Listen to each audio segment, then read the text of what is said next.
Kisses, kung bibigyan ka ng chance mamili ng leading man, sino ang pipiliin mo at bakit? Ito ko yung pipiliin ko talaga is yung kung sino yung gusto talaga akong piliin.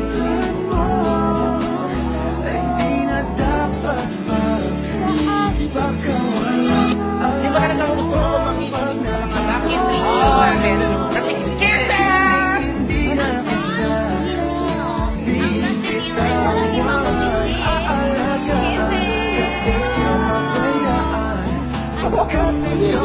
Ako naman syempre naman si Kisses, wala lang.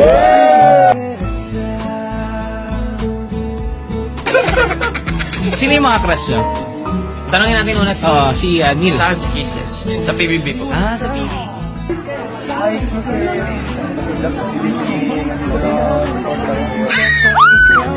Palagi yung the show.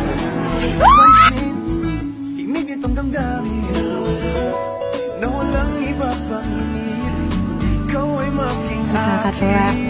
Nasa libo-libong babaeng tumitili para sa kanya, pangalan mo pa rin Kisses ang sinisigaw niya. Siya yung tipo ng lalaking paulit-ulit na handang ikaw yung piliin. Lahat kami sobrang kinikilig. Sino ba namang hindi? Kaakibat na ng pangalan niya ang salitang consistent. Consistent siya pagdating sa'yo. Siya yung lalaking sinuportahan ka sa masasaya at syempre sa malulungkot na journey mo sa PBB. Sa mga simpleng pa-comment-comment na lang, kinikilig na kami. Kaya Kisses, how to be ba talaga? Sobrang nakakakilig. Alam namin na sobrang busy niya sa mga shows nila, pero gumagawa pa rin siya ng paraan para ikampanya na iboto ka.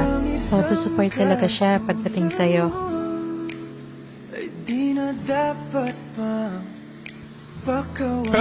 Next naman, contestant number 3, Neil.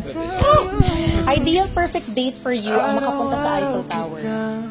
Sinong local female celebrity ang sasama mo at bakit? Kisses. Yes! Wow! Bakit? Pakakita ko sa kanya na mahal na mahal ko siya. Hi, Kisses. Good luck sa PBB.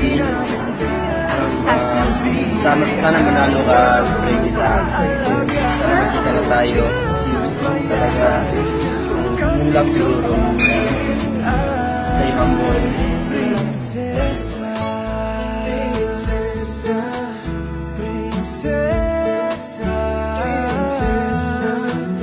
Welcome to the outside world, Kisses. Sobrang excited na kami lahat na mas magkakilala pa kayong dalawa. Asahan nyo na andito lang kami sumusuporta sa inyo. Mahal na mahal namin kayo. Susuportahan namin kayong dalawa forever. Di ba nga, Neil? Kiss Neil forever.